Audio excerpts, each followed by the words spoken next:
जैसी करनी वैसी भरनी।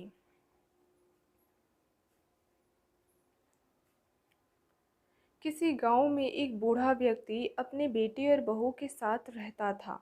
परिवार सुखी संपन्न था। किसी तरह की कोई परेशानी नहीं थी। बूढ़ा बाप, जो किसी समय अच्छा खासा नौजवान था, आज बुढ़ापे से हार गया था। चलते समय लड़खड़ाता था। लाठी की ज़रूरत पड़ने लगी।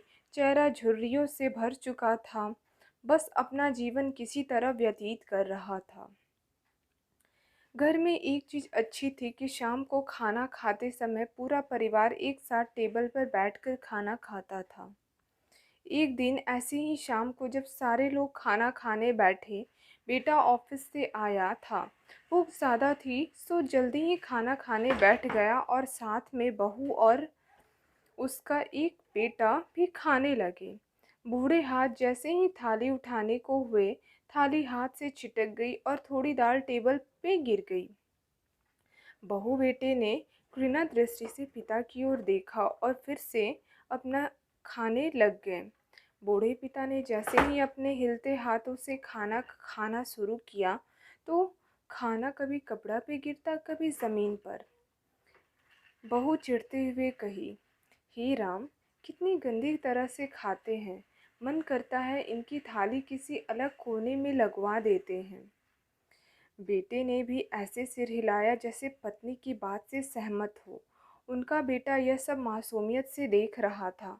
अगले दिन पिताजी की थाली उस टेबल से हटाकर एक कोने में लगवा दी गई। पिता की डगमगाती आंखें सब कुछ देखते हुए भी कुछ बोल नहीं पा रही थी। बूढ़ा बाप रोज की तरह खाना खाने लगा। खाना कभी इधर गिरता, कभी उधर। छोटा बच्चा अपना खाना छोड़कर लगातार अपने दादा की तरफ देख रहा था। माँ ने पूछा, क्या हुआ बेटे, तुम दादाजी की तरफ क्या देख रहे हो और खाना क्यों नहीं खा रहे?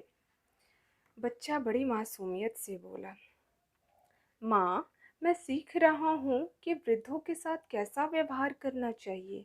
जब मैं बड़ा हो जाऊँगा और आप लोग बूढ़े हो जाओगे, तो मैं भी आपको इसी तरह कोने में खाना खिलाया करूँगा। बच्चे के मुंह से ऐसा सुनते ही बेटे और बहू दोनों कांप उठे।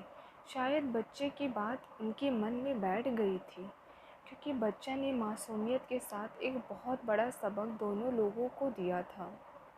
बेटे ने जल्दी से आगे बढ़कर पिता को उठाया और वापस टेबल पर खाने के लिए बिठाया, और बहू भी भागकर पानी का गिलास लेकर आई कि पिताजी को कोई तकलीफ़ ना हो।